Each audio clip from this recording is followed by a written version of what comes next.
The machines whispered in measured rhythm, a mechanical lullaby for an aging body unwilling to rest. I counted the beeps because they sounded almost human, steadier than promises, more faithful than family holidays.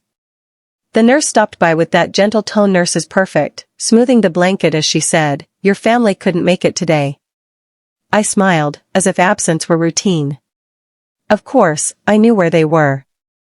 The screen of my phone confirmed it, my daughter framed by a sunset, my son mid-laugh beside a buffet table, their captions painted in cheerful excess. The ocean glittered behind them, mercilessly alive. My hand trembled as I scrolled, the four-line quivering like punctuation to my thoughts. Funny, I'd built lectures around empathy, how stories teach us to imagine others.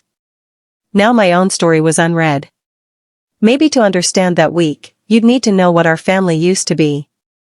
I live in a small seaside town where mornings begin with the cry of gulls and end with the hush of tides. The streets know me by routine, same bench by the pier, same coffee from Mrs. Hahn's bakery, same slow nod to the postman who still calls me sir. I spent 40 years teaching literature at the high school 2 blocks from here. Words were my currency, I bought meaning with them, traded weariness for wonder. When my wife, Lila, passed from cancer 30 years ago, language became my anchor. Alex was 15 then, Maya 12. I remember promising them that love, like a well-built sentence, should endure careful pauses. We used to read together every Sunday after fishing, 3 chairs on the porch, the scent of salt and ink mingling. I'd quiz them from poems and reward correct answers with laughter and fresh lemonade. Those were years stitched with modest joy, birthdays baked in the same oven, winters warmed by shared blankets and borrowed library books. I taught classes by day and graded papers by night, sometimes taking tutoring jobs to keep tuition dreams payable. I never saw any of it as sacrifice, only continuity. Time, however, wears gentle disguises. Alex married into ambition early, a stockbroker with more passwords than patience. Maya turned travel into performance, her camera forever following applause. Their visits arrived in neatly edited bursts, 3-day weekends around scheduling gaps, hotel stays instead of my guest room. I pretended understanding. Who was I to grudge success? Pride and loneliness can share the same heartbeat, and mine learned that rhythm well. They called often at first, voices crisp over wireless distance. Then work intervened, calls shortened to just checking in, Dad. Birthdays brought couriered gadgets and cards printed, not written. Next month, they'd promise, we'll drive down. I recognized the verse long before they finished it. I told myself this is what modern love looks like, efficient, convenient, almost caring. My own life folded into quiet repetition. I found peace in predictability, watering the roses, mending school essays for ex-students now grown into teachers themselves. On Wednesdays I volunteered at the library, slipping recommended books into young hands uncertain of what to read next. In those moments, I felt part of something breathing. Evenings were spent tending my small garden, lavender, and time replacing Lila's vanished roses. Sometimes I'd imagine her approval in the wind. Yet silence crept in where laughter once sat. Meals for one have their own sound, the scrape of cutlery, the clock ticking too loud. Still, I never called it loneliness, teachers dislike mislabeling. The day before my stroke, I stood in the grocery aisle balancing jars of fruit, comparing sugar content for Maya's favorite jam. She'd mentioned it in passing during a video call, "Dad, your jam ruined me for supermarket brands." I'd smiled at the compliment, storing it like a coin in a nearly empty jar. That morning, sunlight spilled across the produce section, ripening memory with every reflection. I remember thinking how love often hides in these small preparations, an ordinary purchase that feels like history repeating itself. I stalked the peaches, walked home whistling an old classroom tune, and placed the jar beside the stove, ready to begin. My body, however, had other lessons to teach. Then, that Thursday morning, my arm went numb, and the world tilted sideways. When I opened my eyes the second morning, sunlight filtered through the blinds like thin pages turned by an invisible reader. The doctor came in with the expression of someone trained to balance good news and statistics. You were lucky, he said, adjusting my chart. A minor stroke. With therapy, you'll recover. Patience is key. The word patience felt ironic coming from someone younger than my son. He added that my emergency contact hadn't answered. After several tries, a neighbor had finally picked up. I thanked him, though the gratitude came tangled with shame I couldn't quite justify. The nurse brought my phone. My fingers trembled as I scrolled to Alex's number. The ringtone was long enough for a memory, his graduation day, my applause echoing louder than the auditorium's. Then his voice, brisk as always. Dad, we're about to board. It's just 1 week, remember? You'll be fine by the time we're back. Behind him I heard horns, laughter, a voice asking about champagne. I said, take care, son. He replied, love you, Dad, words emptied by hurry. The call ended before disbelief could fully form. I tried Maya next. She answered with a brightness bordering on guilt, oh, Dad, you scared us. But it's a mild one, right? Anyway, we're only gone 7 days. I'll bring souvenirs. Promise. I imagined her leaning against some glossy railing, the world gliding by in pictures taken for followers I didn't know. I whispered that I was proud of her and hung up before my voice betrayed me. For a while I stared at the muted phone. Pride and pain can coexist, one keeps you upright, the other keeps you awake. The nurse though. My tears were from the medication, I didn't correct her. Through the week, my visitors consisted of white coats, measured smiles, and the neighbor who brought me figs from her garden. Each day a text arrived, how are you? We'll make it up when we're back. The punctuation sparkled with exclamation points, as if enthusiasm were empathy's twin. I replied with polite gratitude and a photo of the fig bowl, pretending abundance. At night the monitors ticked toward morning while I stared at the ceiling's slow-moving shadows. In those sleepless hours, I remembered every time my children had introduced me as our dad, he's a teacher, retired now. I used to fill the pause with pride, they'd achieved so much. But lying there, I felt the gap widening between description and connection. They spoke of independence as if love were an outdated technology, something functional but obsolete. I pictured Alex giving motivational talks about self-discipline, Maya filming inspirational reels about chasing dreams. I had applauded their pursuits, now I recognized the cost of applause when it replaces conversation. Their success sounded, suddenly, like distance wearing a medal. On the 4th day, the doctor commented on my steady improvement. I nodded, pretending to listen, but my thoughts compiled themselves into a lecture no student would hear, how modern gratitude compresses into emojis, how affection outsourced to schedules becomes performance. If I'd written it on the blackboard, perhaps it would have looked like this, love, presence equals fiction. The equation settled somewhere deep, heavier than the 4-line in my wrist. That evening, I opened the small journal my neighbor had brought from home. Its pages smelled faintly of lavender from Lila's drawer sachets. I wrote slowly, letters measured to the rhythm of the heart monitor, they boarded the cruise. I boarded solitude. The sentence looked dignified, almost literary, yet inside it pulsed resignation. When visiting hours ended, the N. Dimmed the room.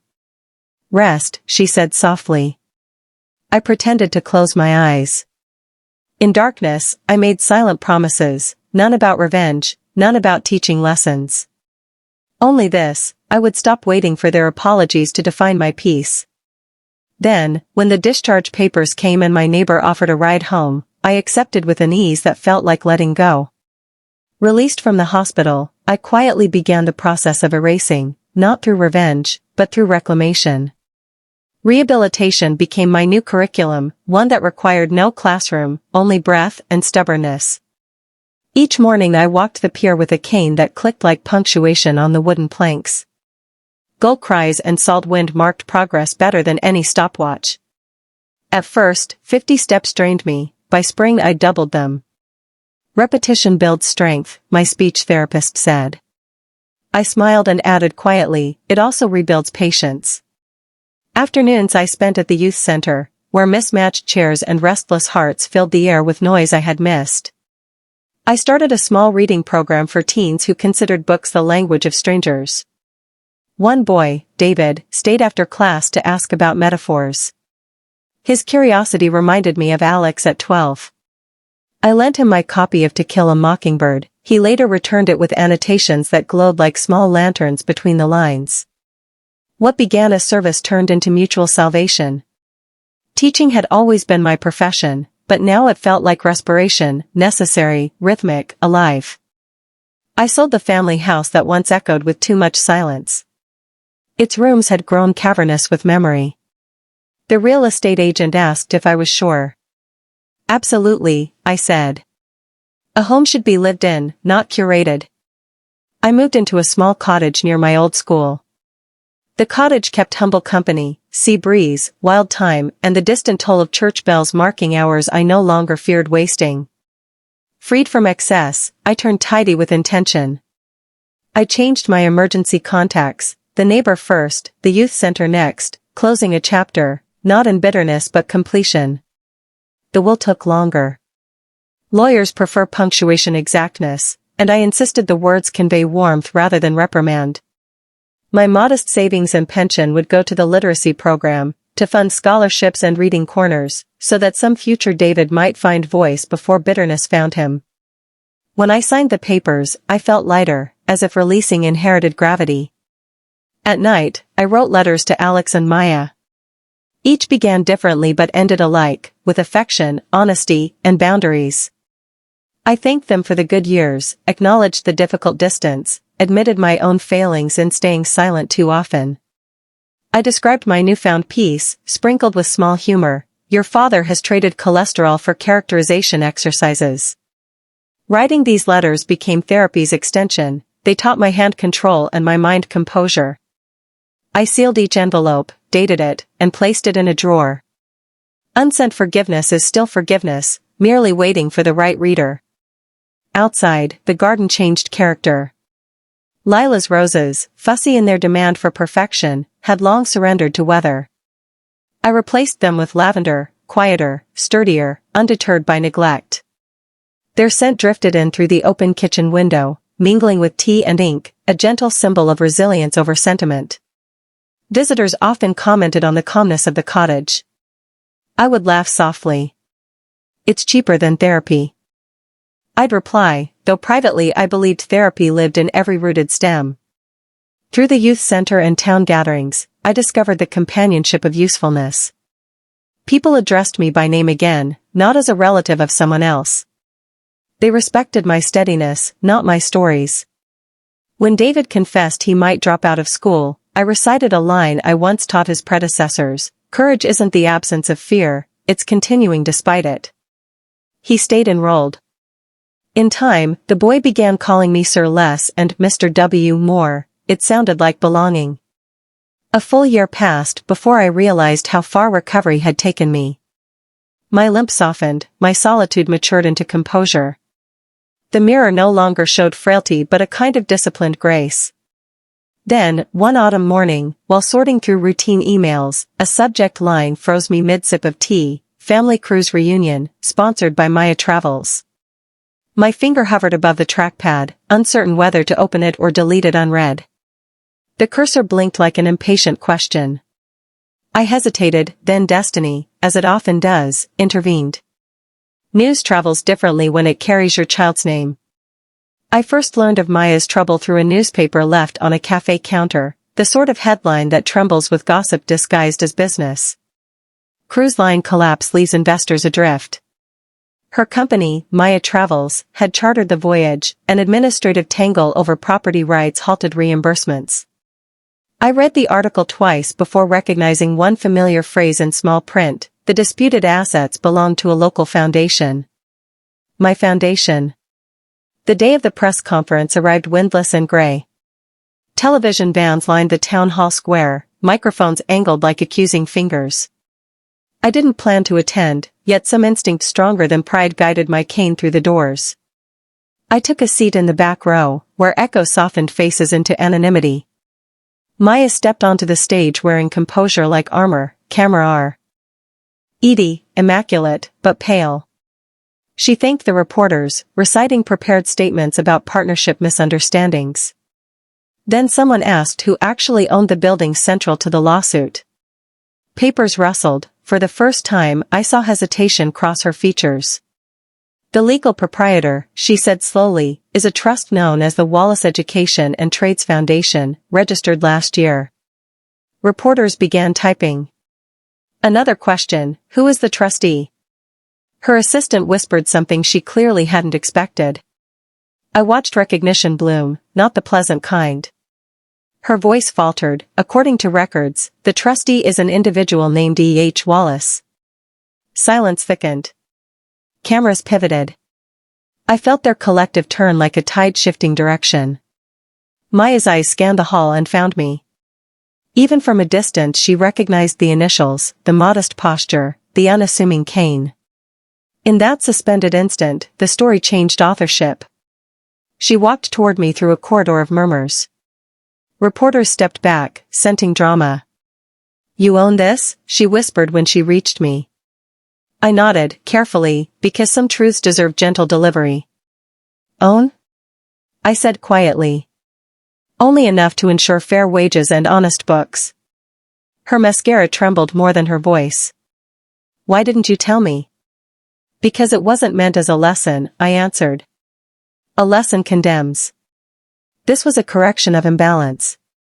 I explained, softly enough that microphones would catch only the tone, not the words. After my stroke, I had used part of my estate to build the foundation, to support education, local trades, and small tourism businesses that treated workers decently. When her company's crisis began, several displaced employees had found work through that same trust. What she saw as ownership was, in truth, stewardship. Her composure cracked, revealing the daughter beneath the executive. You saved them. No, I said. They saved themselves, given a chance someone once gave me. They came. Rasp clicked like mechanical applause. I waved them away. This wasn't a spectacle, though the world insisted on one. Just then Alex entered, slightly rumpled, the confident veneer replaced by unease. His own firm had recently collapsed, a rumor that preceded him like smoke. He approached slowly, realizing that the man he'd pitted for fragility now anchored the entire room. Dad, he began, voice small, I didn't know you could, still learn? I finished for him, smiling. Recovery teaches more than success ever did. I turned to both of them. I erased you from my paperwork, not from my heart. But hearts, like bodies, need recovery time. The sentence landed heavier than intended, but truth rarely travels light. Reporters craned forward, waiting for an outburst or embrace. None came. I simply rested both hands on my cane and let stillness settle until clicking shutters grew embarrassed by their own persistence. Maya looked down, drawing in breath as though preparing to dive. You always said empathy isn't a theory, she murmured. It's an action, I replied. Sometimes silent. When the officials resumed questions, I quietly made for the exit. Behind me I heard neither applause nor confrontation, only my children standing in awkward pause, their futures slightly rearranged by recognition. Outside, the air was cold enough to sting, familiar enough to heal. I watched the gray clouds drift apart just enough to admit a blade of sunlight. Success had been the language they spoke fluently, humility was the dialect they were learning now. Press conference ended, but silence between us lingered, each of us confronting reflection more painful than any scolding could manage. In the weeks after the press conference, the rhythm of my cottage changed. One Saturday morning, a car door closed outside, tentative as a question. When I opened the gate, Maya stood there clutching a grocery bag instead of her phone. You said lavender tea helps you sleep, she murmured. The bag rustled. Why? Vegetables, bread, and two unfamiliar brands of humility. I invited her in. Conversation limped at first, words bumped into silences neither of us knew how to fill.